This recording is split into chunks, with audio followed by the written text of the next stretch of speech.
Since our talk this morning, I learned that you actually had an apologist here a couple weeks ago, and you did an atheist challenge.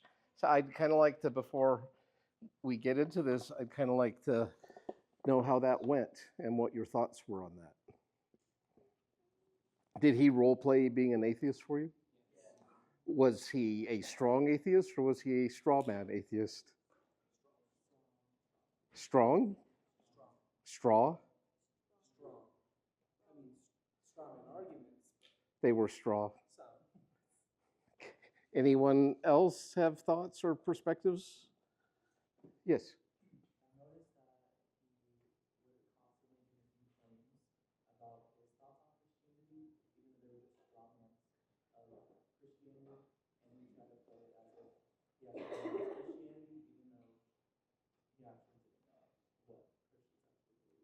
Hmm.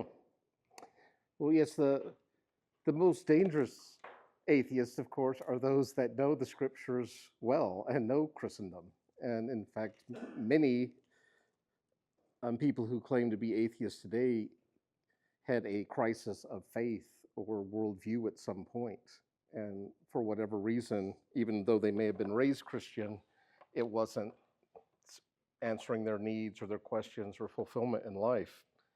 And that's how people deconvert from Christianity too. You may be brought up in the church, and then one day maybe God isn't answering your prayers to save that loved one or your marriage or your job, and all of a sudden it's just like, well, why am I even doing this? Is this even real? And so usually deconversion from, I showed you all those worldviews. How do you think we get those worldviews? We're born into them. We're enculturated or indoctrinated by our family, our community, the social media, the entertainment, and it just reinforces these worldviews. And what happens to certain people in those different categories I showed you was it's not working for them. And so they began to peek at other worldviews and hopefully to find something that does work from them. And that works people going from being an atheist to becoming a Christian, or becoming a Hindu to a Hindu deconverting and becoming a Christian, or a Christian deconverting and becoming an atheist. Those sorts of weird dynamics. So I just wanted to mention that. And another thing I want to make sure we're clear on before we get going, can you guys tell me the difference between knowledge and belief?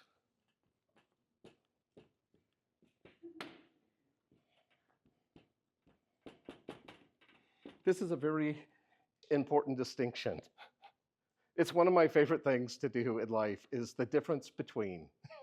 And what is the difference between knowledge and belief? Okay, I'm going to write that down for a placeholder.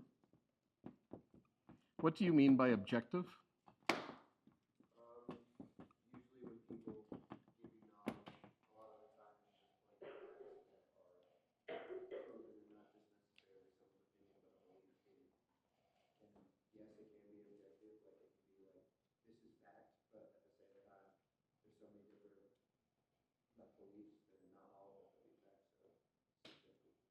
Okay, but we're not talking about beliefs, we're talking about knowledge.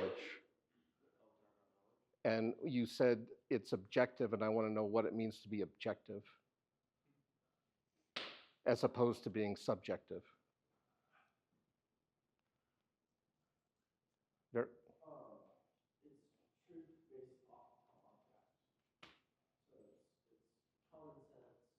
truth based off an object?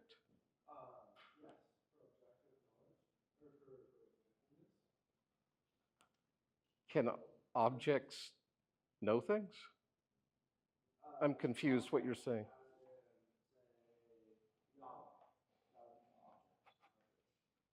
But Yahweh's not an object, he's a subject, right?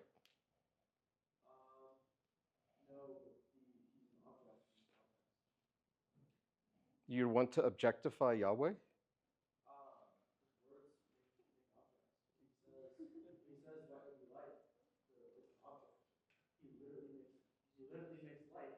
But he is a subject creating the object of light, right?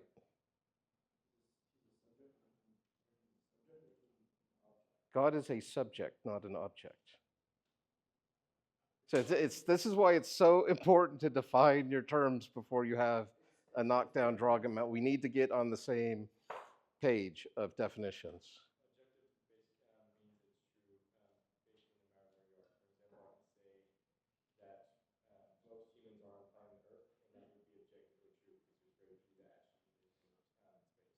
Okay, so interesting about humans. Objectively true. Try this out. To be objective means you are without bias, without presuppositions, without a point of view, or where subjectivity, and this is part of the difficulty, is we have all these people who want to claim they have objective knowledge or objective truth. The difficulty is we, all of us in this room, are subjects. How can a subject, someone with a particular point of view and perspective, claim to have objective knowledge, which covers all perspective? There's only one being in the cosmos that I know could claim to have objective knowledge, and that would be God.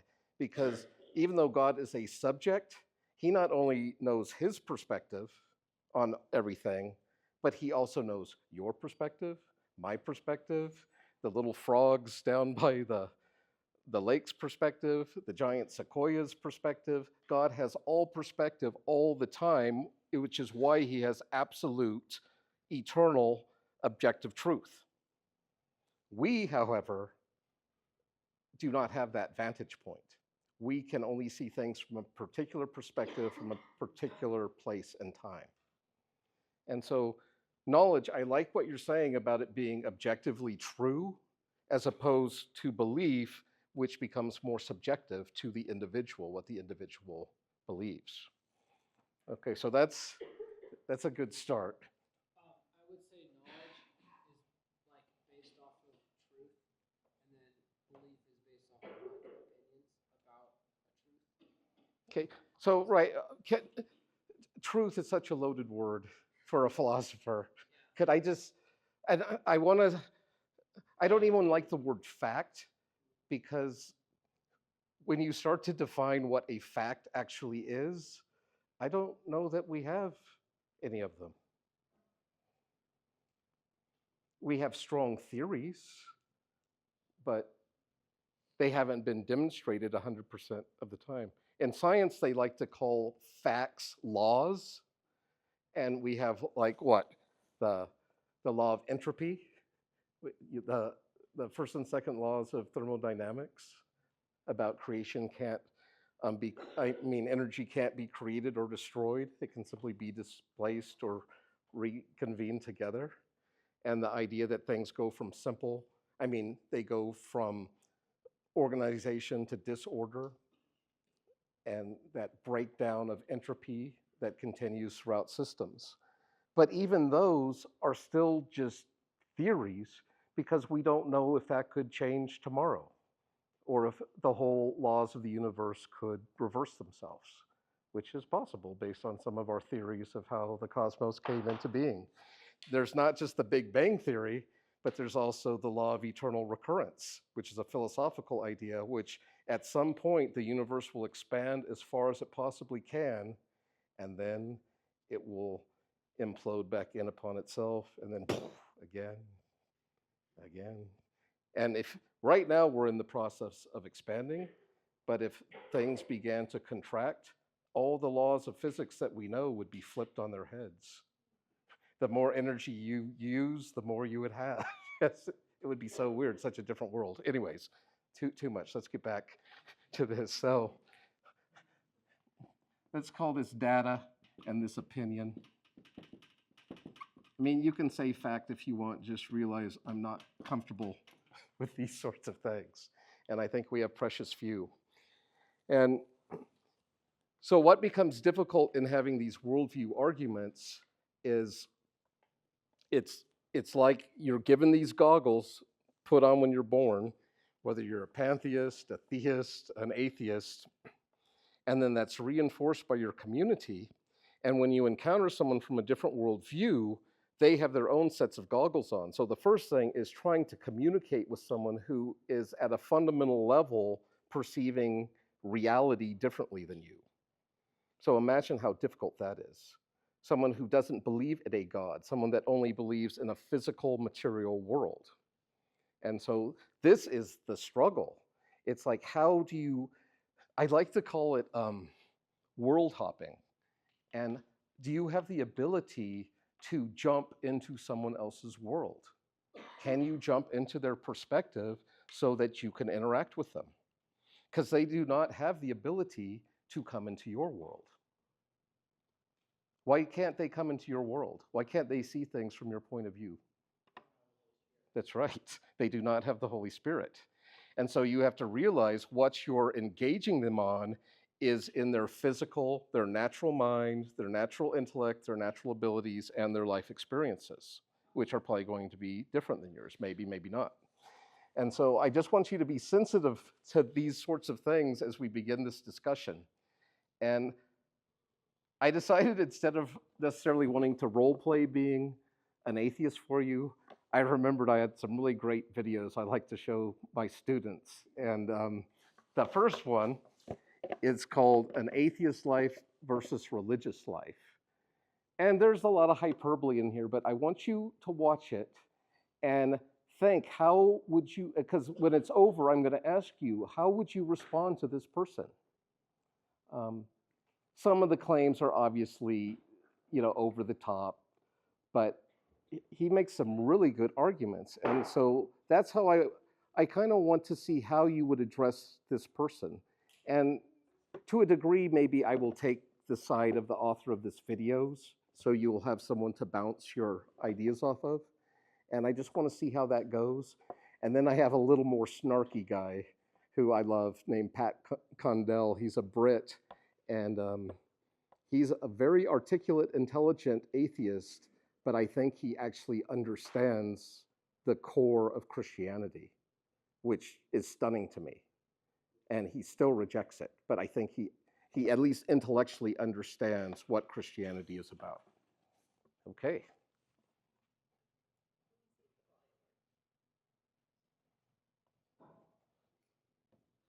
Some argue that religious life is the best way to live. They claim life without a God is sad and depressing. Statements like, I cannot imagine my life without God, and my life would be meaningless without God, are common defenses for a religious life. The following is a list of advantages atheists enjoy over religious life. I invite the religious viewers to submit a video response with the advantages of a religious life. Maybe that could be a group project you guys do. Having absolutes like thou shalt not lie stops people from thinking for themselves and making the right decisions based on the situations at hand. In what situation would it be okay to lie? Most religious people would say never. Atheists will disagree.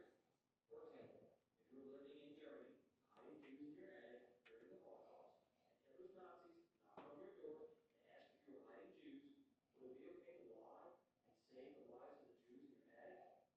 I believe trying to save their lives would be more proper choice. Atheists have the power to do what's right by all humanity, rather than be forced the perspective of doing what's right for God. Atheists can experience healthy outrage at the outrageous without fear of questioning God's plan. We can be outraged when a friend dies of a horrible disease or is killed in a car accident. It's okay to be upset at disasters and horrible events. It's not part of any plan. It's just a horrible event. Atheists try to learn from them and not just chalk it up to God's plan. We use science to understand catastrophes like hurricane. Give me 1 second. Are you having fun yet? Tsunamis. This gives us the ability to save lives. If we think a magical plan is going to happen no matter what, then why try to stop the events or make things better? Atheists do not wonder if God is Thank you. punishing us. Yes, there is cause and effect, and our actions affect how we live. You should save for retirement. And if your diet is bad, you'll end up fat or sick or both. But if an airplane part falls on your house, it's an accident. If you find a $5 bill on the sidewalk, it's an accident. No magical intervention, no magical wrath. These are just accidents. Life has an element of chance. This may not seem comforting, but here's another way to look at it. Your loved one dies in a completely random car accident where nobody could possibly be blamed. Is it more comforting to know the accident happened because of bad luck, or is it better to think the accident could have been prevented by an omnipotent being that could have stepped in and saved them from an untimely death, but your God decided just to let them die? You don't have to be frustrated thinking, was it because I didn't pray enough? Was God mad at me or them? Maybe I should have prayed more. Atheists take comfort in knowing there is no plan. Atheists can be friends with everyone without having the thought in the back of their mind that this person's lifestyle may be evil. You have the power to accept people for what they are, enabling you to enjoy their quirks rather than chastise them for being unique. Atheists can have relationships with people who have alternative lifestyles without feeling like they have to save them from some deity that's going to condemn them for being themselves. After all, if there Oops. Sorry. was a creator, then he has made everyone the way they are. Atheists don't fear that a large part of the Earth's population is going to hell for being true to themselves. Atheists can engage other people without the feeling of having an agenda. We don't feel the need to probe into another person's life. Every time you meet a new person, you don't need to ask them about their religion. You can be their friend no matter what religion they happen to hold. Atheism isn't about evangelizing. Atheism is about thinking for yourself and encouraging others to do the same. Atheists do not live with the fear of hell. This is one of the hardest things for religious people to shape, and one of the best rewards. Religious people love the thought of heaven, but fear hell as a consequence. In order to lose the fear of hell, you have to let go of the false hope of heaven. Ooh. Atheists have done both. Atheists raise free-thinking children. Let them pick a religion or none. What would you have picked? This is hard for parents. If a child wanted to be another religion, or even atheist, it would be devastating to most religious parents. Why not teach them about all religions and tell them why you believe the one you do, and then let them choose? Atheists do not force atheism on their children. We simply let them see the evidence for and against religion and let them make up their own mind. They may change their mind several times. This is okay. Atheists love their children no matter what belief they are drawn to. That is the beauty of free thinking. You can raise your children according to your values without feeling as though you have to defend Bible stories that even a child can see are fiction. Atheists do good deeds, not because it's mandated, but because it arises freely from their own sense of goodwill. Ooh. When atheists do something nice, it's because they want to, not because they're trying to please a God. Atheists can give money to charities that make a difference, and not to church tithe, where the money may not be as helpful to mankind. The feeling that comes from giving of free will is wonderful. Atheists know the true meaning of forgiveness and love. Atheists know that forgiving someone is not mandated by God. It is something that we do from free will. Therefore, we can experience love that is different than religious people. True forgiveness and acceptance of your fellow man comes out of understanding who you and others really are and their potentials and limitations. We all make mistakes. Atheists are able to forgive without a God having a part in it. The world is an oyster, and true love and true forgiveness is a pearl that you can possess without a God or a dogma. Atheists experience an improved intimate connection. It is truly a one-on-one connection. A marriage is much stronger when you stop looking for answers from a magical being that is not there. Atheists accept that things that are yet unknown are simply things that are yet unknown. Science is marching on to new answers every day. We can rest assured that just because we don't know the origin of the universe, we don't have to put a God in that place. It is true the knowledge of the universe is very small. Why should we fill those gaps in our knowledge with a magical being? Why does a magical being make better sense than just accepting that we don't know? Atheists are comfortable with the unknown. We know that we are learning more every day. Atheists know that sin doesn't exist and that you can do all the natural things that religion teaches as sin. Obviously, I'm not talking about murder or crimes. You can be yourself. You don't have to pretend. You can have all the wild, kinky sex you want. Atheists have the freedom to think for themselves, to have complete autonomy, to study what they want, to learn different ideas, and to do it all totally independent of external judgment from people or gods. Atheists can take science classes without trying to fit it into a biblical belief. Atheists know it is not wrong to change your mind. Science is always changing with new ideas. There is no dogma in science. Atheists are happy when they are proven wrong. It means knowledge has advanced. Knowledge and the pursuit of truth is very important to atheists and should be important to all. Atheists have a power to question and get real answers to those questions without shame. Atheists do not use a God as an excuse. We don't make excuses for religious people who do bad things. When someone does something bad, it's bad, no matter what their belief. We take full responsibility for our own actions too. We don't commit atrocities to please an imaginary being. Atheists are not chained by the guilt of the original sin dogma. You no longer have to view man as being in a fallen state. You don't need to be forgiven for just being born. We're not born into sin. People are good or bad based on decisions they make and their actions. Actions are more important than beliefs. Atheists look for solutions from inside. We don't ask for God to step in and help us or others. We change our behavior, our attitude, or our addictions by making the right choice and taking action. Atheists get to make those changes that would never happen with prayer. It takes action. Atheists take responsibility and realize they are in control. When a situation is not within our control, praying is not a solution. Religion teaches comfort with a deferment and a lack of responsibility. Thoughts and prayers. For women, atheism is a chance to be free of an oppressive belief system that teaches women that they are second-class citizens. No more trying to live as a woman shackled by the confines of a faith designed by or for men. Atheists can watch movies, listen to music, and read books without worrying about them being pleasing to a god. Atheists can read Harry Potter and study evolution without feeling like the devil is trying to get them. 5 words you pronounce wrong.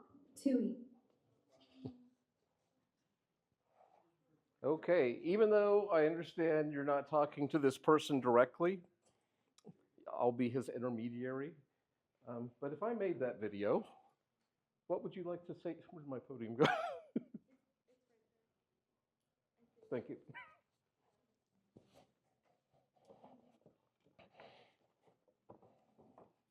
What were some things about that that you'd like to address? Yes. Earlier in the video, you mentioned, excuse me, I'm having, okay, morality based on context, pretty much. And later on, went on to say that you can be friends with anyone, even if they're evil. But what do you mean by evil? What do you mean by evil? Well, it would be a subjective thing, wouldn't it? So, but like, even if they're evil, you would be friends with them. And I don't think I said you can be friends with anyone, even someone who's evil. But that's okay. Because I certainly wouldn't be friends with someone who was evil in my book, my opinion. But I'm basing that on my perspective, my experiences, on what I've learned in life. Not because some God up there told me this is good, this is evil. Okay. So what you're saying is that you simply don't agree with people who are like, I can't be friends with you because Right, I think what you're doing is evil. right. There's a lot of generalization about atheists. Atheists is atheists do that. They are a spectrum.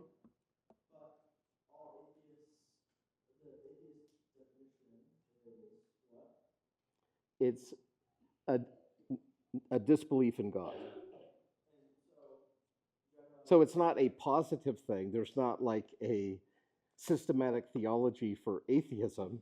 It's simply a lack of belief in God.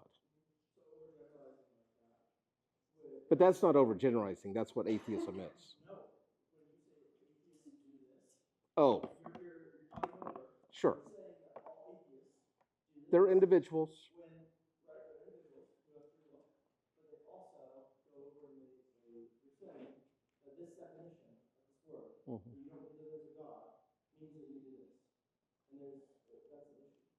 Sure. Overgeneralizations are always an issue. And that's what we call hyperbole, and it was just kind of to make a point. But it is a general truism of atheists generally will follow those examples. Sebastian?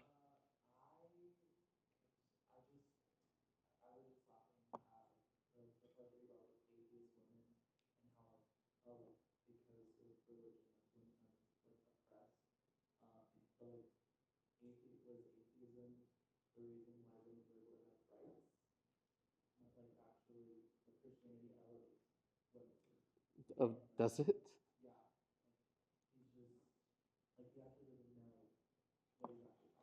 Maybe you could help me then, because from the outside looking in, it does seem that Christianity is very patriarchal. I mean, why wasn't Jesus a woman? Why is God a man? And isn't God beyond gender? And he certainly doesn't have X or Y chromosomes, does he? Oh, gee, you're talking about the incarnation, the infinite becoming finite. That's okay with your logic?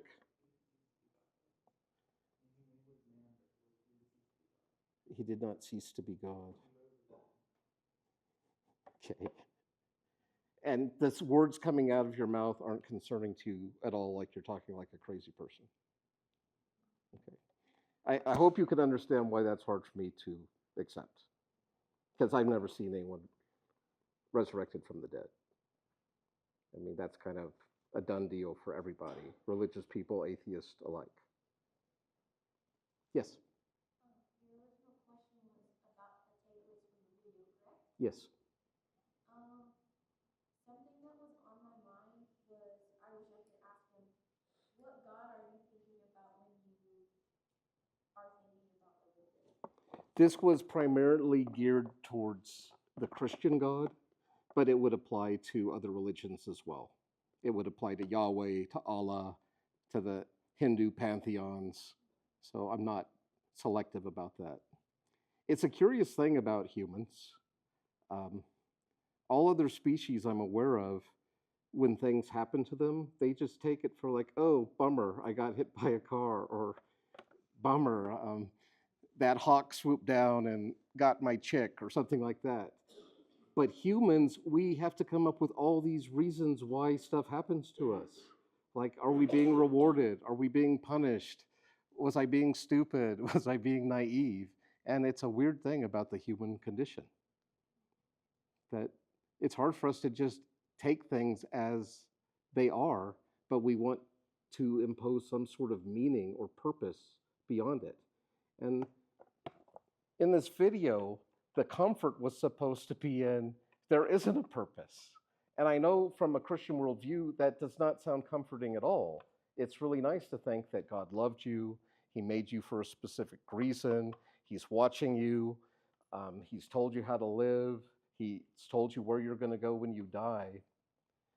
The problem with that is, what if your life really stinks and you're born with some horrible deformity? Or, your mother dies of cancer, or, your dog gets run over by a car. Where's the purpose and plan in that? What kind of God is making these kind of twisted plans? And so it's a lot easier, instead of trying to come up with all these sorts of reasons why God let these horrible things happen, to simply be like, oh, well, there isn't a God, and stuff happens.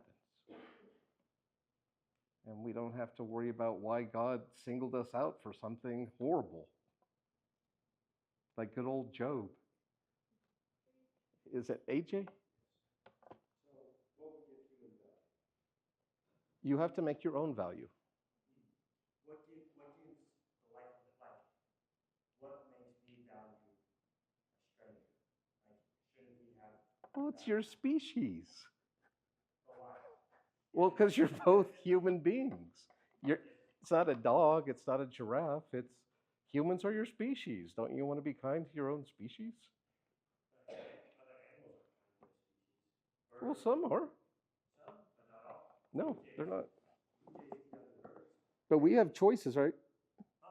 We have choices, right? That those animals may not have. Perhaps. But again, like, what about Hitler? Yeah, he made choices. But he also believed in God, didn't he? Oh, yes. In fact, he was into the occult and all sorts of magic and looking for artifacts. But it's still in the theistic worldview. Atheists don't believe in the occult. We don't believe in magic or the devil, just like we don't believe in a God. What would prevent someone from just having the wrong idea and killing someone? Do you remember the cause and effect piece? There's cause and effects if you kill someone. There'll be consequences for that. So you have the ability to kill perhaps anyone in this room, but there will be ramifications. And so you have to ask yourself, do you want to deal with those ramifications? Yeah, Ethan. Basing off what I just said, nature is doing good things at their sheer will. It actually would not be them doing it for their own, out of goodness, because innately, subconsciously, you're doing it for your own pride.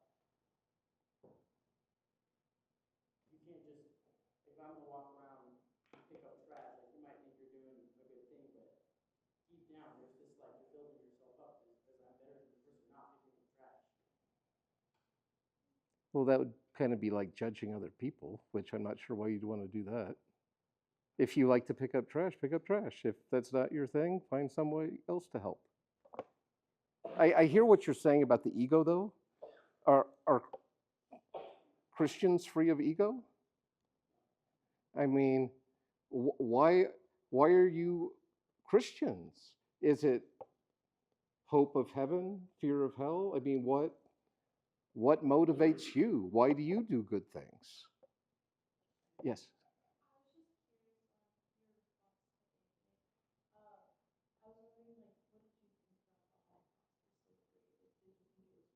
Yeah, it's horrifying.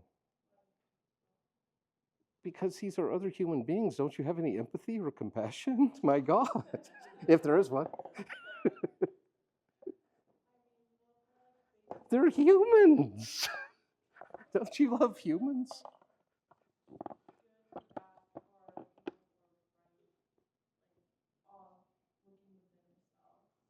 Do you know what a humanist is? I'm sorry, I didn't mean to cut you off. Please continue.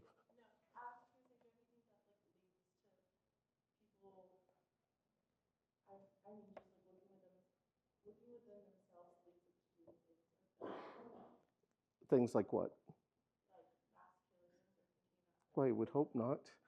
To me, that seems like a twisted, mentally ill human being, not a healthy human. And do you guys know what humanism is? That is so sad. See, that's the problem when you get in certain bubbles or Christian bubbles. You don't learn how other people have values or worth in life. And humanism goes all the way back to Protagoras, the ancient Greek, who said, and this is going to be hard on you in your theistic years, man is the measure of all things. Because the Greeks looked around at all the other beings that they could observe in the world, sheep, goats, fish, dogs, and they were like, we kind of have a little bit more going on than the rest of you all. And it was kind of before like our formal theory of evolution, even though the Greeks did have their own version of it. Let me just put it in modern context. If we are the highest evolved beings that we're aware of, then perhaps it is us who should be saying what is the good, what is the true, what is the beautiful, what is of value, how we should treat other species. And if we are the most advanced species on the planet, maybe it is our role to care for the others, because unlike you all, we don't have an escape hatch to go to. This is it for us. And so we're invested in this world and protecting it and preserving it. Where for you, it's kind of like a one and out. Drill, baby, drill. Let's get all the resources we can because it's all going to burn in the end. I mean, that's at least what the Secretary of Interior under Ronald Reagan said, who claimed to be a born-again Christian. And that just seems like a really odd way to treat, if you guys think there was a creator, an odd way to treat his creation. Tell me your name? Dakota. Are you referring to Greek atheists, Greek philosophers, or just ancient Greeks in general, when they believed they're polytheists, they believed in many gods? The common Greeks believed in many gods. The philosophers knew better. The philosophers like Protagoras, he did not. He believed that those were, even the gods were made in the image of man. And look at the Greco-Roman gods. That's exactly what they are. They're like bigger, badder humans with all our strengths and vices magnified into the heavens. And go ahead. Yes, sir. So, in Greek god, Greek mythology, what you would like to call it, the Greek gods considered humans weaker than themselves. If they were man-made, why would they just call themselves like tiny little ants? Why would they belittle themselves like that? Because it was a way to control the ignorant masses. That's why. The philosophers were the only ones that could see behind the curtain and see who was manipulating. And then when we get to the Middle Ages, you get this weird synthesis between Greek humanism and Christian theology. And that's part of what brings about the Renaissance.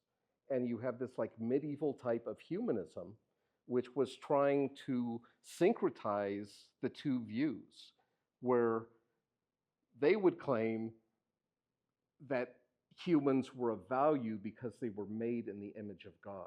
That's the Christian piece coming in, where the humanists simply believe we're of value because we're the most advanced beings on the planet. Then when we get to modern times, past the age of reason, past the Enlightenment into today, we still have humanists, and they're often called secular humanists, and they are like back full circle back to the ancient Greeks, who believe we are the highest evolved species, so we get to say what is good, what is evil, what is of value, how we should spend our time. Yeah. I want to backtrack, because you said that the Holocaust is wrong, which suggested that, when you suggest this, correct me if I'm wrong, but that humans have inherent value. But you've also suggested that because atheism, there is no God, that means that there's no purpose, that it was all an accident. And so I don't understand where you're getting like this moral objective, but also saying that It's not objective. it's not. No, it's subjective. So why is it wrong? It's my opinion. That's your opinion. Yeah. Okay. But do you not think the Holocaust was wrong? Oh, good. Why do you think it's wrong? I think that there's a God who created the world and created a moral compass for what's good and wrong. Okay. And he created humans in his image and gave them inherent value. The same God that wiped out all humans with the flood, that one? And that's really interesting because I want to talk about this because you suggested that humans have inherent value. In your opinion, do you believe that humans are inherently good? Because No original sin, what is good, right? right? Wouldn't that be nice not to have original sin? Yeah. And your little baby can be your good, beautiful little baby? I think it'd be really nice if we just chose God to begin with. But I'm sure you would. yeah, I think this is like the wall. Like, do you think humans are inherently good, right? Because that would suggest that God's actions are Not even just good, but the measure. Yes. I completely disagree. I think there's a God out there who is everything. Not in everything. No, I don't think humans are everything. I just think we're the highest of this particular, what we're aware of. We may eventually encounter other beings more advanced than us, but for now, we seem to be the top of the pyramid. Would you see it differently?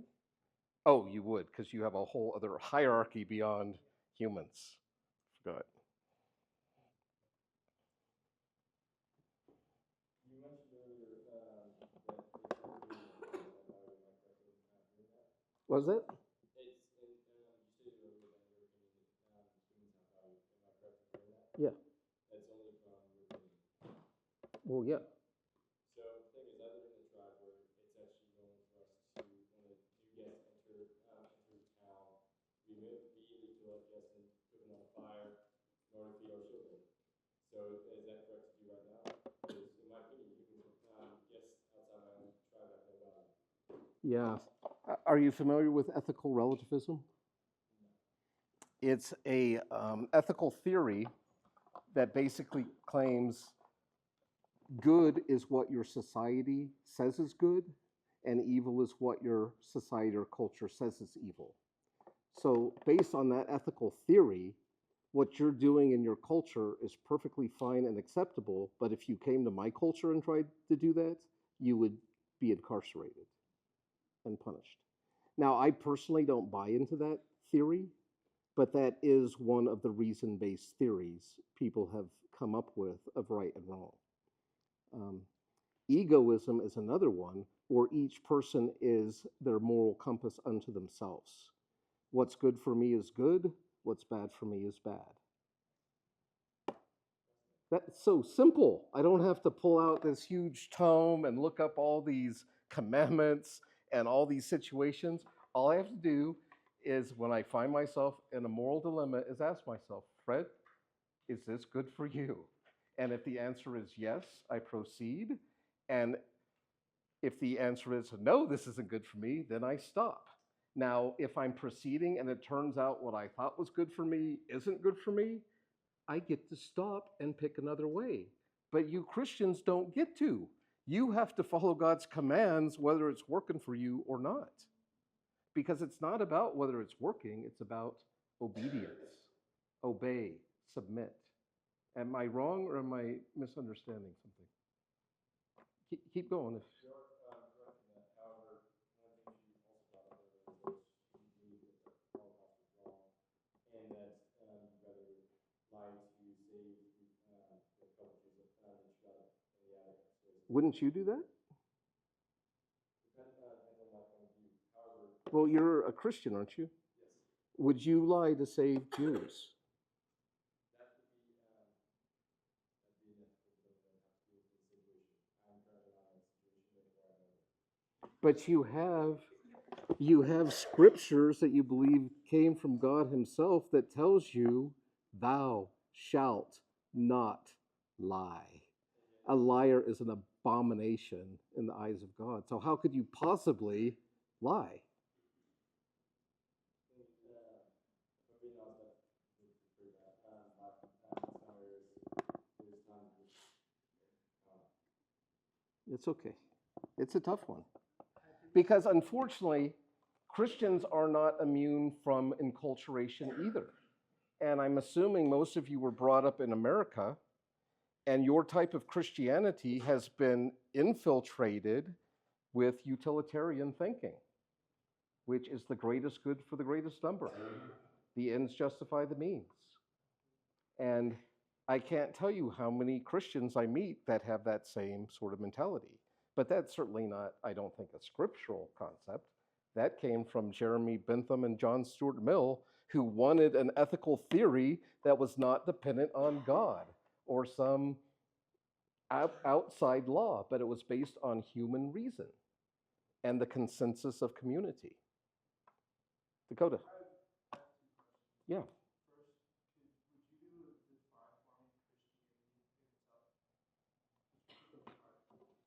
Yeah, I mean, I would throw anyone in there. I don't care what sect or denomination you are. So everyone from Roman Catholic, which is the largest Christian sect.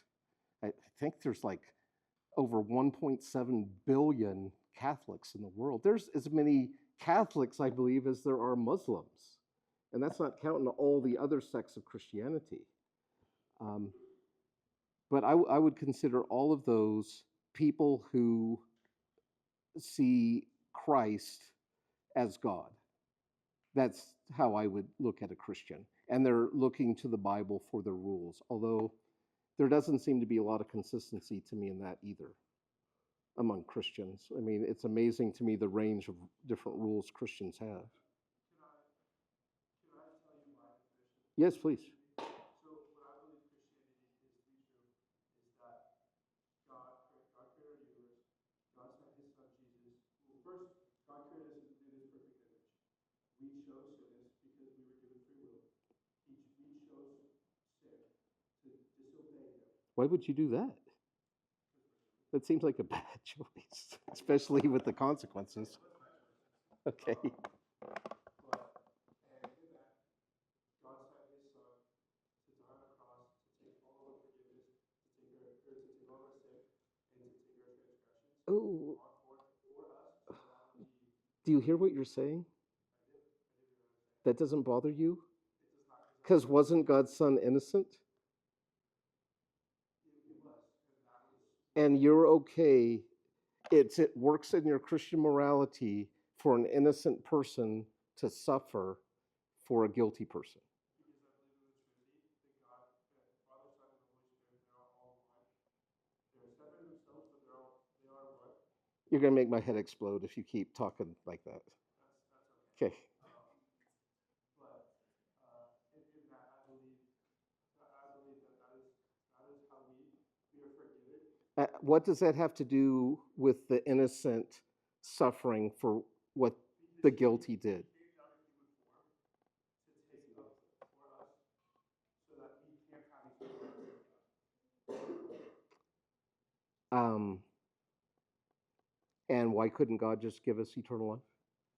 Well, he did, and we chose against it. We chose to disobey. Right, but why couldn't we just say, sorry, our bad, can we have eternal life back now? Why? He doesn't have someone telling him what he can or can't do, does he? Yeah. He didn't create us as robots. And the answer that I would say for the innocent Jesus died for all of humanity's guilt because he loves us that much that he paid the sacrifice for us.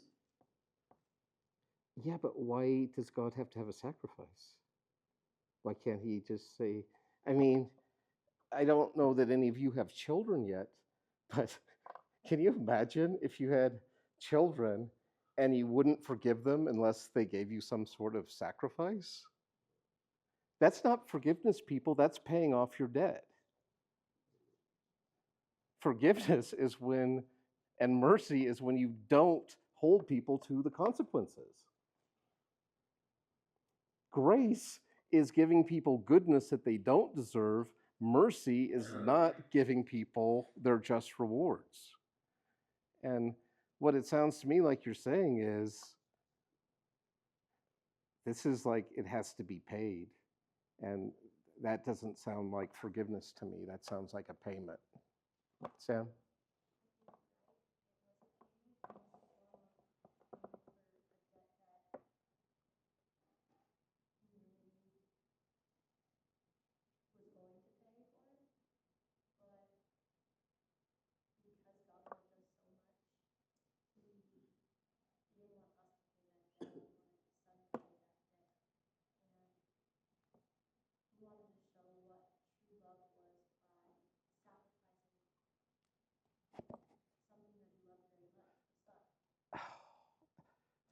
I'm sorry, I'm not a god, I'm just human, and I cannot imagine one of you messing up, and the only way for me to save you would be to sacrifice one of my own kids that didn't do anything wrong.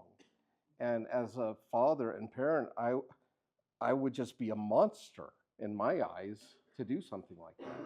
And I don't understand the type of theology that turns something like that into something beautiful and good and noble, when on its face, it's horrifying.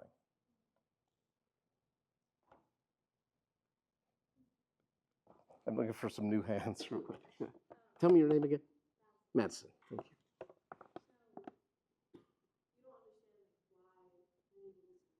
Right. If he's God, why can't he do whatever he wants? Ah. And vengeful?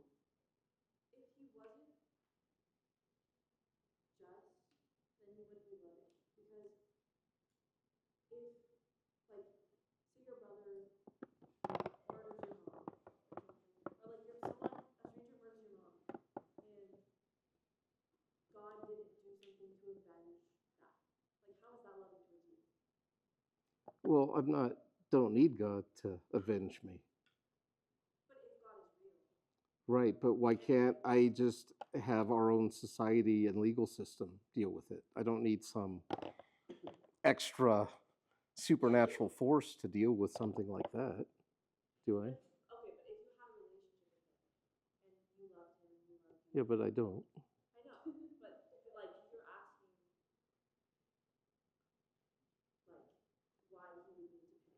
Yeah.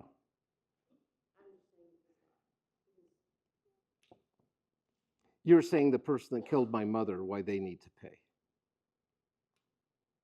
Is that what you're saying? I just don't see why I need to have a God to make the payment or to bring about justice or retribution.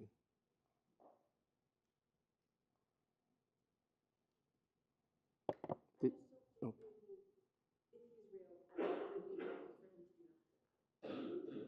Yeah, like maybe not let my mother get killed in the first place would be a nice place to start, right? And that's the hard thing. If you really believe God is all knowing and all powerful, omnibenevolent, do you know what that word means? All good, all the time. Well, an all powerful, all knowing, all good God,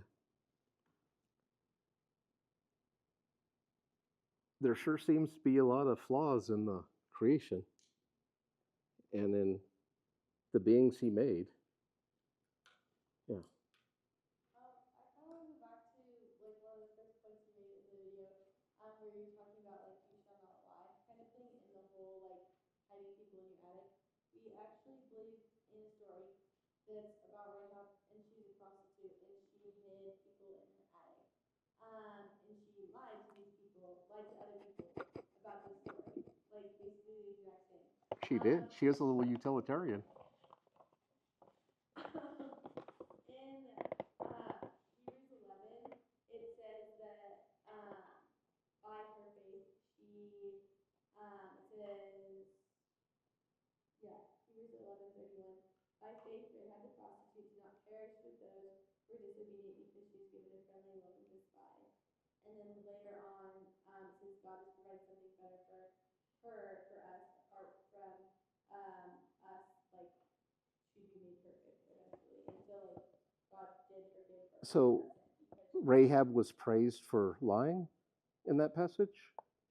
Because I missed that. I heard she was praised for her faith.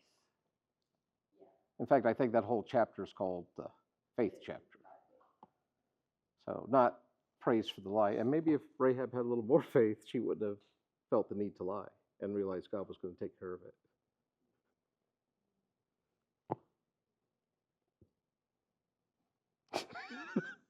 I'm about done with this. Okay. Sure, a little bit more.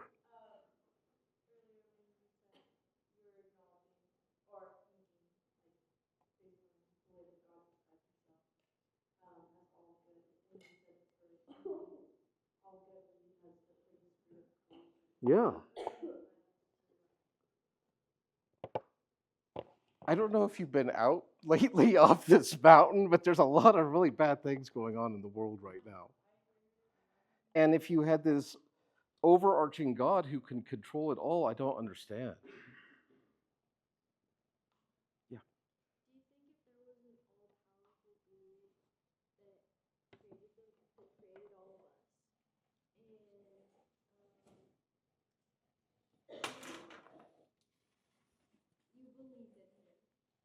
do you think that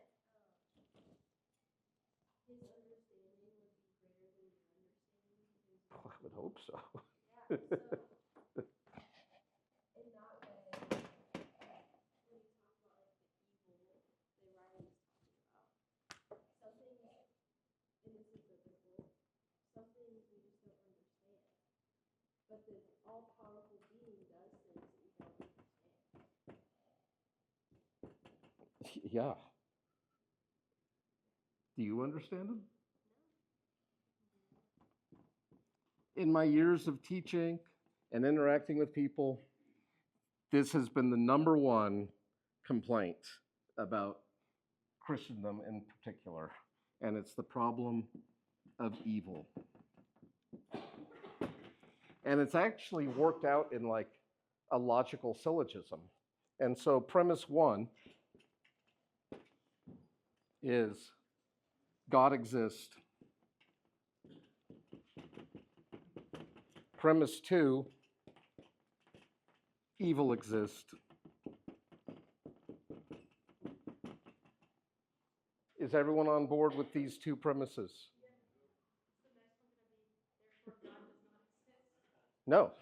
Now we can come to two possible logical conclusions from these two premises. Conclusion one, God is all powerful, but not all good. Or conclusion two could be God is good, but not all powerful. Neither of these logical conclusions, I think, are very satisfactory for a theist. They're certainly not satisfactory to me as an atheist.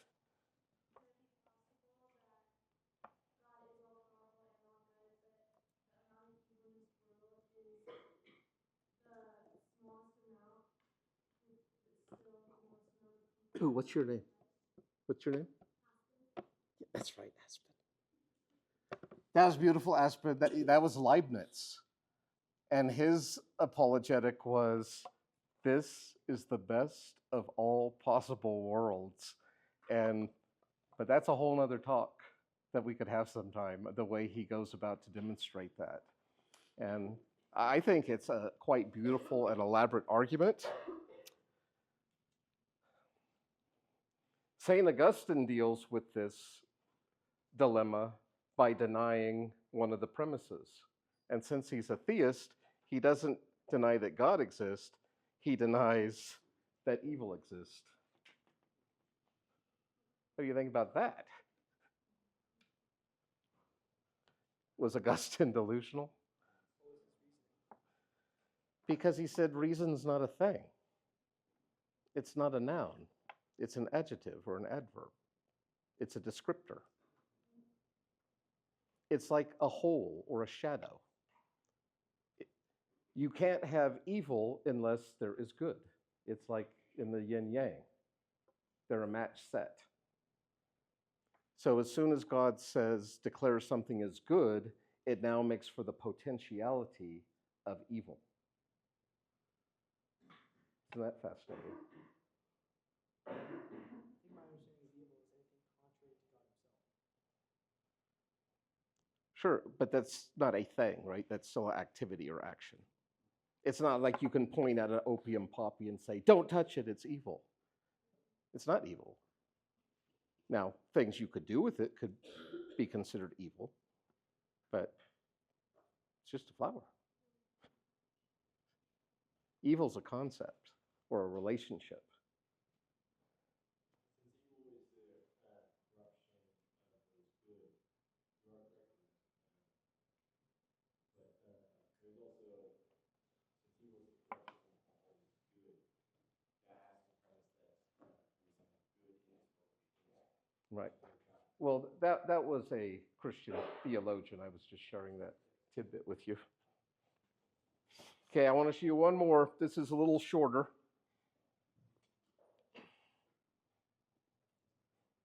Maybe. Glad you're still here.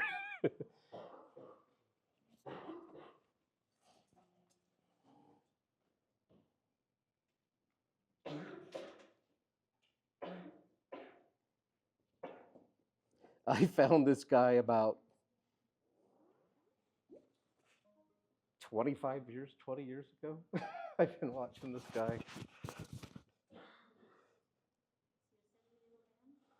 What's that?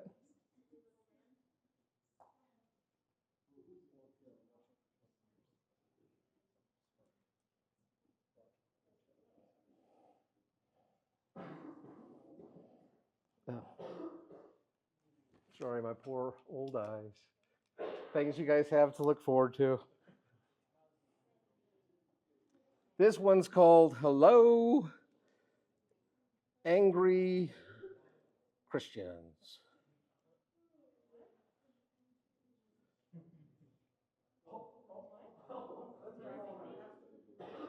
Hi everyone, I'd like to thank all the angry born-again Christians who've been writing to tell me how much they're looking forward to my eternal torment in the flames of hell. It's nice to know that I'm in your prayers. And you are rubbing your hands with gleeful anticipation too, some of you by the sounds of it, when you're not furiously typing pages and pages of scripture. And yet, if I call you crazy, apparently I'm the one who's being offensive. It's a funny old world, isn't it? To be fair, I do actually sympathise to some extent. I mean, it must be quite galling for religious people to see atheists like me going about their business without a shred of guilt or self-loathing, and not in the least inclined to pray or to do penance of any kind, and not in the slightest bit worried about any form of eternal punishment. I have to admit, if I was religious, I'd probably think to myself, well, how come I've got all this weight on my shoulders while these bums are getting a free ride?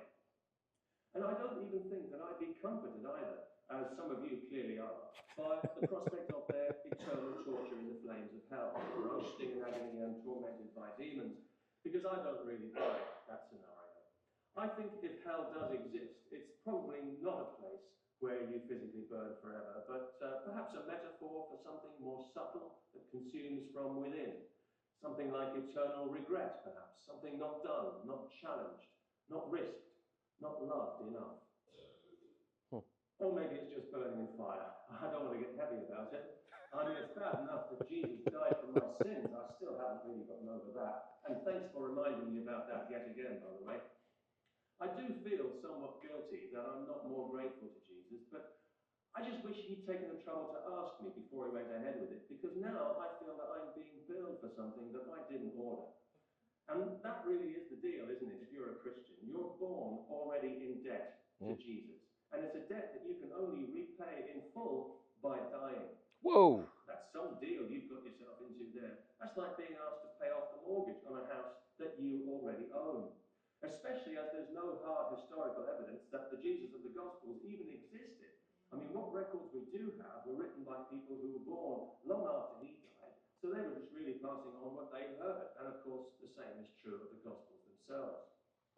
Curious, isn't it, that nobody who was actually writing anything down at the time appears to have known anything about Jesus, despite the fantastic miracles he was performing, the multitudes he was preaching to, and of course, his momentous and spectacular public demise. And don't forget, this is a guy whose birth was marked by a celestial event, who was born by a miracle to a virgin in the year 6 BC. 2 miracles for the price of one. Talk about hit the ground running. And then it was one miracle after another. Fed the multitude, healed the sick, walked on water, raised the dead. He was nailed to a plank and he came back to life again. How can nobody have heard of him? He should have been the talk of the desert. He should have been as famous as Elvis. And yet all we've got is hearsay. Second and third hand accounts which have been doctored and edited and translated through our heads backwards so many times that the truth no longer even bears any resemblance to itself, if it ever did. So I don't know who you think you're praying to, but it doesn't seem to have done you much good, does it? Maybe you should try praying to Elvis for a while, see how that works out. I mean, at least we know that Elvis actually existed. But just because Jesus is a storybook character, that doesn't mean he's not a good character, doesn't mean he hasn't got wisdom to impart. Didn't he say the kingdom of heaven is within? Luke 17, verse 21, I think it was. And what a useful piece of information that is when you think about it. Now, I realise that as an angry Christian, you probably pay lip service to those words, but you don't really believe them. And so for you, it doesn't really happen. And clearly it hasn't happened, otherwise you wouldn't be so angry, would you? Turn the other cheek, forgive trespasses, love your enemy. That's a foreign language to you. No, you want punishment, don't you? You want eternal torture. You want unimaginable suffering for your own satisfaction. So I think it's probably just as well that Jesus didn't exist, because if he came back and he saw what people like you had made of his teachings, he quickly realized that nobody had listened to a word he said, that he was wasting his breath, and that he'd wasted his life. Oh well, we've all got our cross to bear. Peace to everyone, especially Christians, both inside and outside the kingdom of heaven. Praying for you.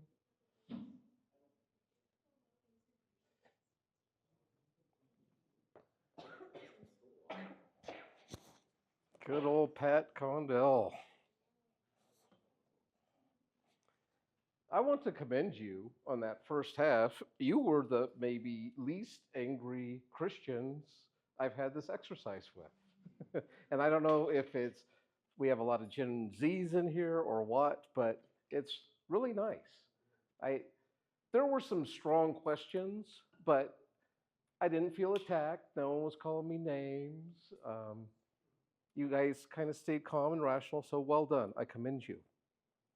But what I want you to try to get a hold of is when you're talking to someone from another worldview, you have to be able to enter into their world to communicate.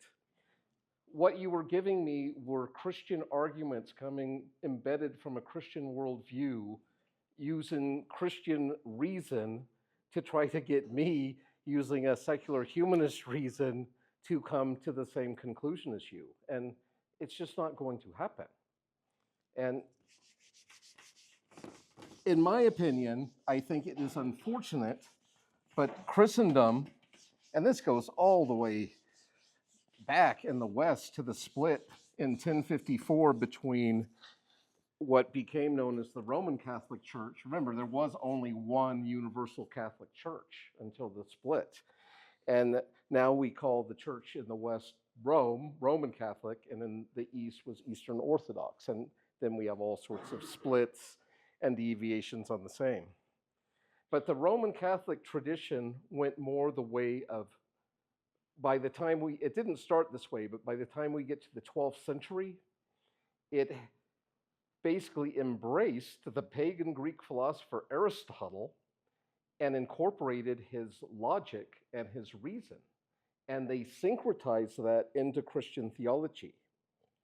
And I think that is really interesting. So in modern Christian apologetics, a lot of what you're going to find is, and we just had a lunch conversation about this. And what was the guy's ministry who was here 2 weeks ago? Stand to Reason? Stand to Reason. And I mentioned another famous contemporary apologist, William Lane Craig, and his organization is called Reasonable Faith.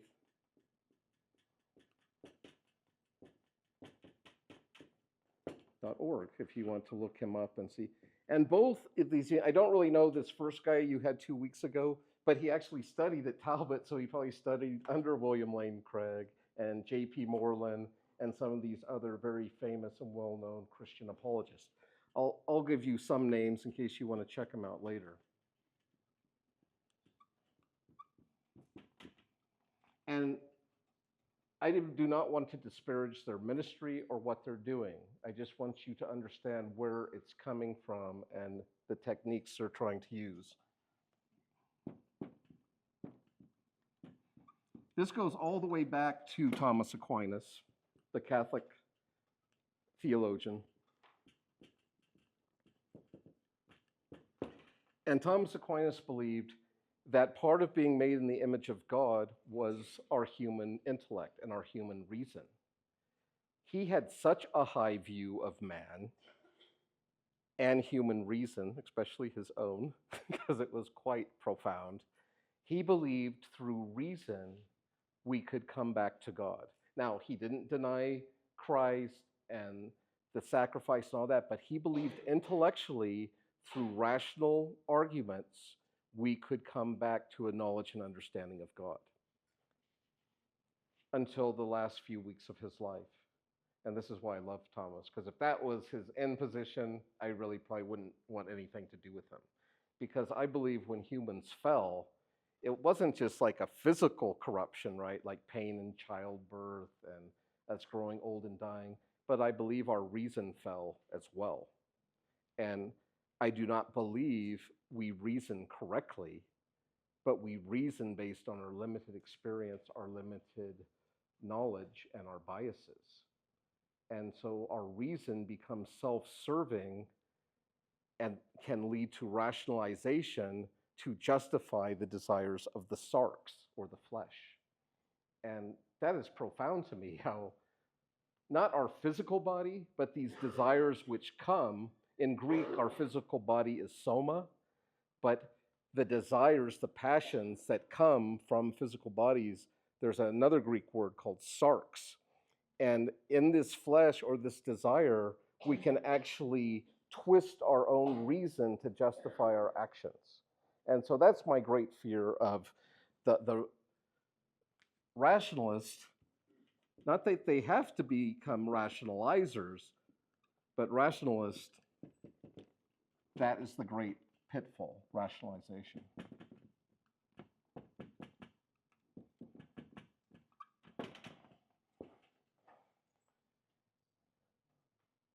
Not to pick on William Lane Craig, but does anyone see a problem with reasonable faith?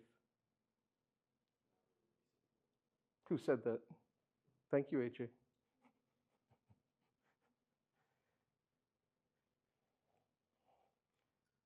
What do you think about this statement? Jesus had no faith.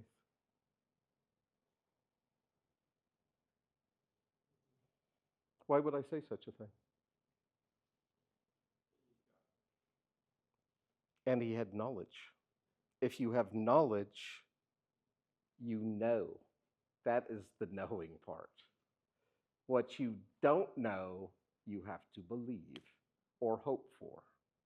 We hope for that which we do not have. We have faith in that which we do not have evidence for. That's the Hebrew definition, right? Faith is the substance of things hoped for. Why do we hope for them? Because we don't have them yet. The evidence of things not seen. That is not how modern science does evidence, is it? Modern science is based on empiricism that says knowledge comes through the senses and perceiving the physical world. Then we can use reason to think about and interpret the evidence that our senses have brought in. And that is how we normally talk about evidence. When we talk about the evidence for that which is not seen, this is a whole different type of knowledge we're talking about. And I just want to introduce you to one of my favorite philosophers, and I'm not going to go real long like I did last time. So I just want to plant the seed in you and see where it takes you. And this is Søren Kierkegaard, or if you're Danish, Kierkegaard.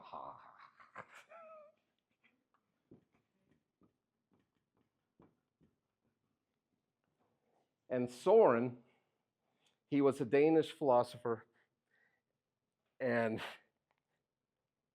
I think he got excommunicated at least 3 times. Bless his little heart. I think the book Attack on Christendom was the first time he got excommunicated.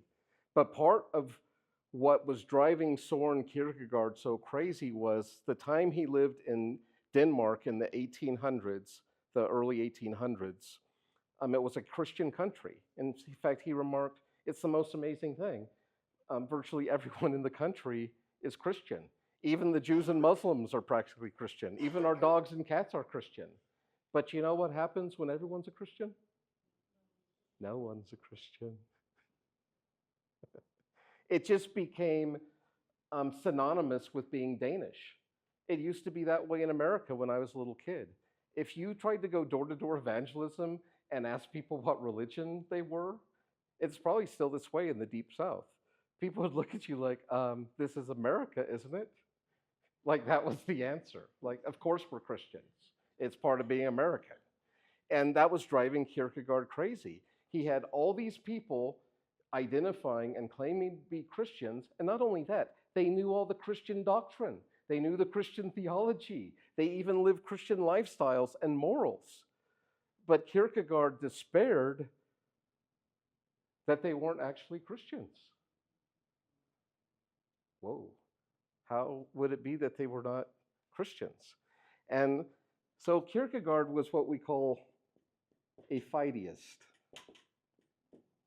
And a fideist is someone who, whenever there's a conflict between faith and reason, they place faith over their reason.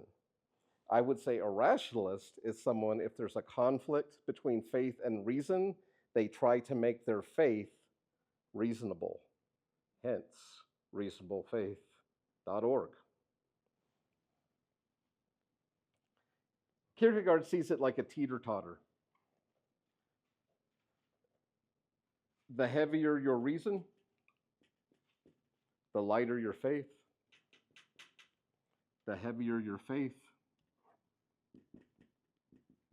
the lighter your reason. What do you guys think about that? All right, you don't have to think too much. It's like a teeter-totter. If you're weighted down with reason, he would say you have very little faith. If you're weighed down with faith, you're not concerned about the reasons.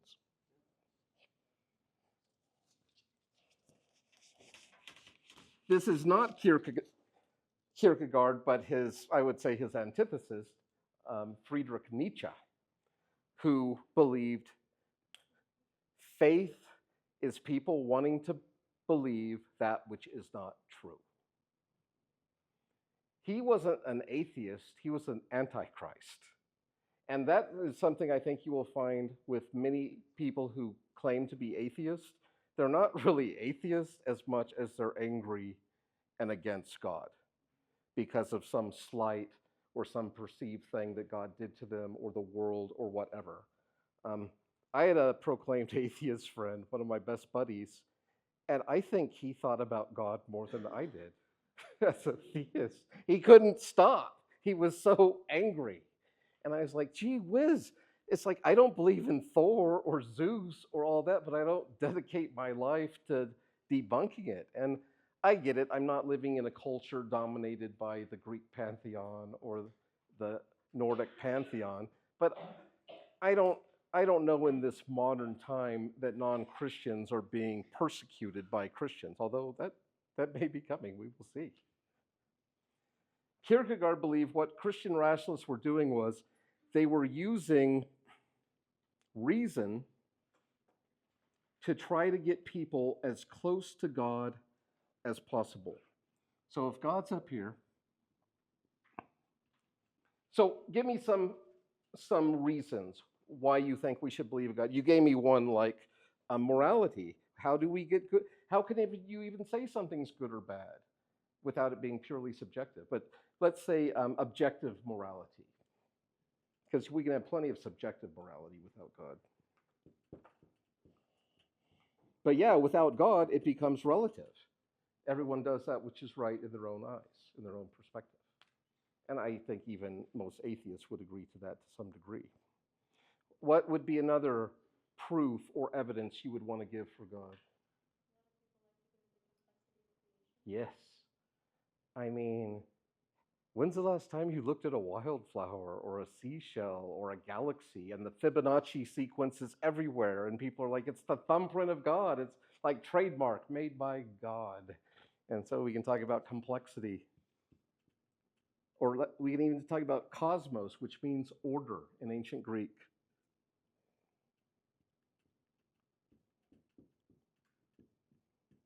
What's another argument?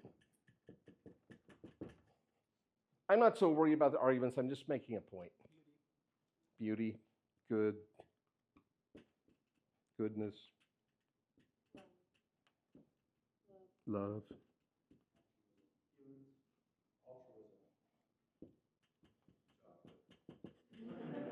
Like, I don't even care at this point. The point is, through rational arguments, we're trying to get people to where they can believe or almost believe or be 99.9% certain that there's a God. And so here they are. And I don't care how rationalistic people are, whether it's your Ravi Zachariases or your William Lane Craigs or J.P. Morgans, all of them, without exception, would say you still can only come to God through faith. But what they're trying to do is get it the least amount of faith possible for you to believe.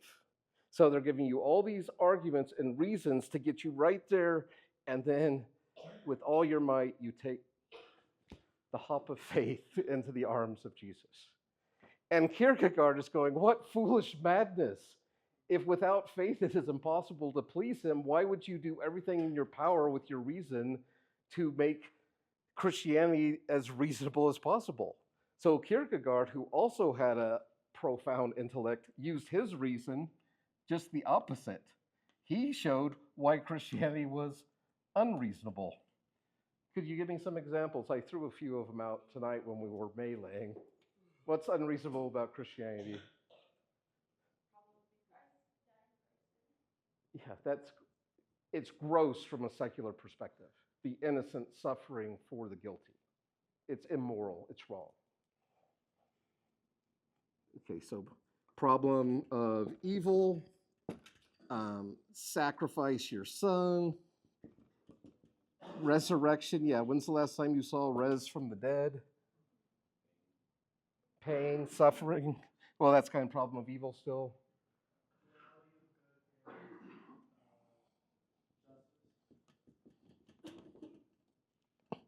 Right, or even like the concept I talked about, the infinite becoming finite. How can that which is beyond space and time now be contained in space and time?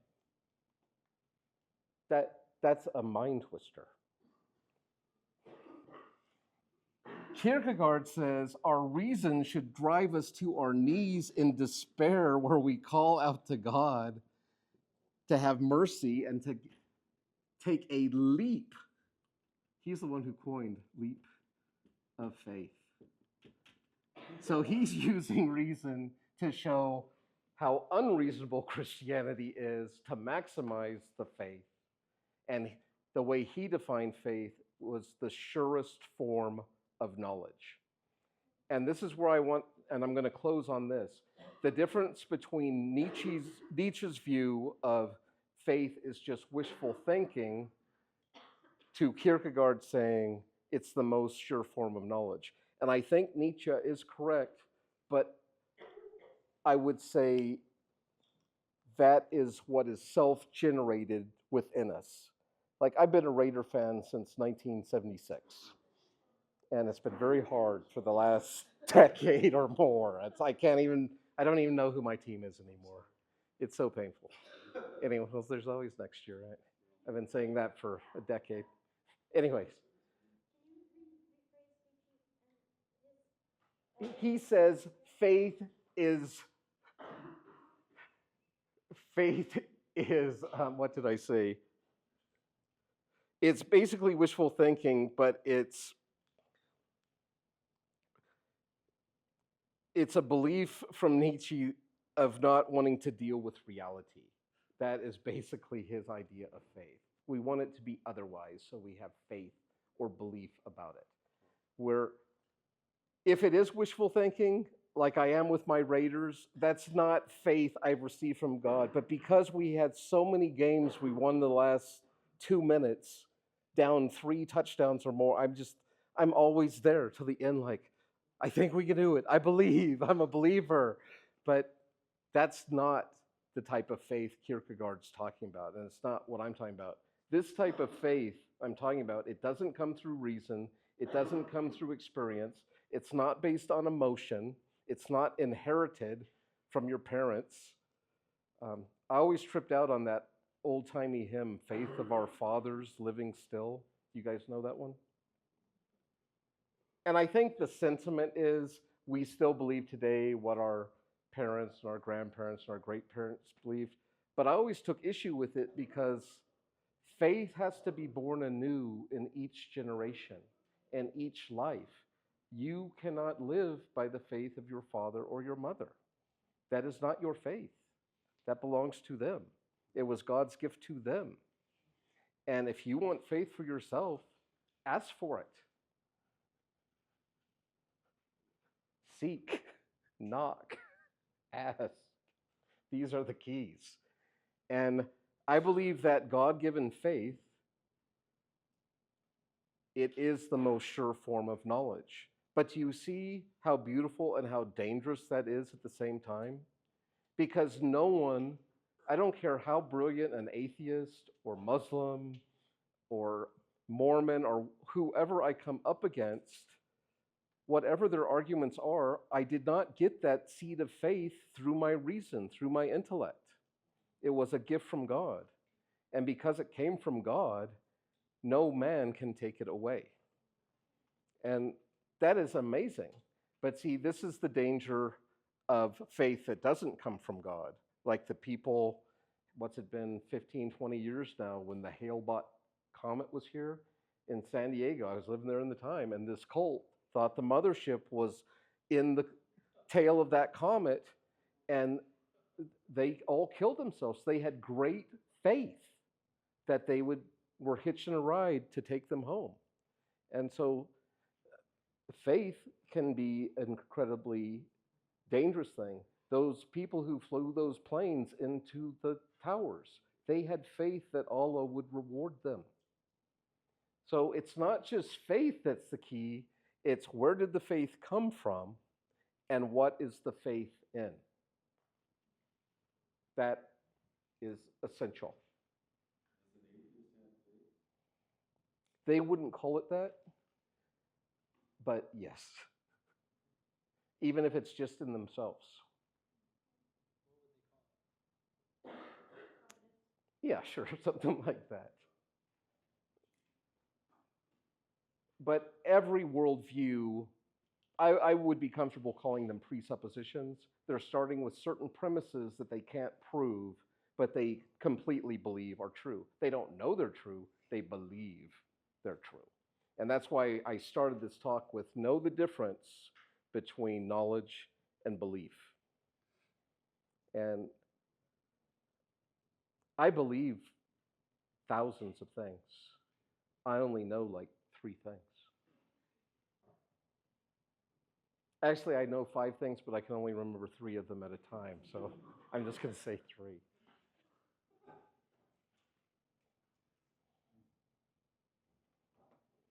But my hope isn't in my knowledge.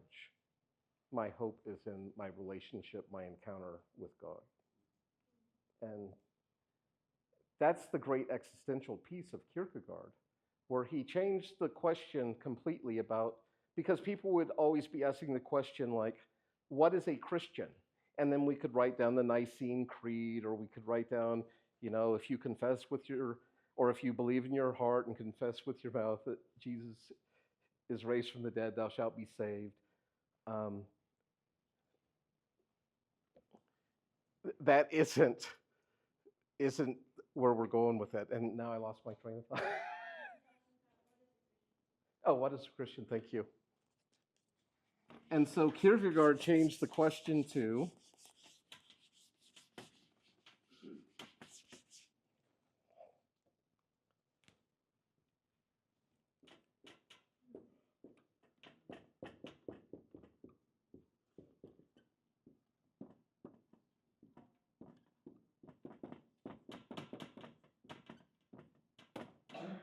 and this changed everything. So now it's not some like objective list of what a Christian is. It's a subjective question about what does it mean for me to be a Christian? And this was profound to me, that it wasn't about, not that doctrine and the theology aren't important, they're incredibly important. You want to make sure you have the right Jesus, the right doctors, etc. But do you understand you can intellectually know all this stuff about God and Jesus?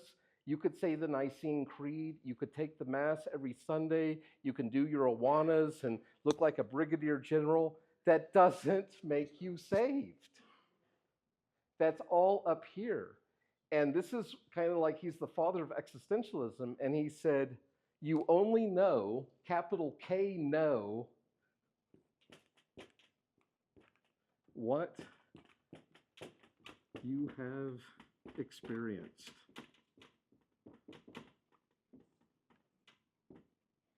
Otherwise, you little k know, which is basically just secondhand knowledge, because your mama told you, or you read it in a book, or some authority told you.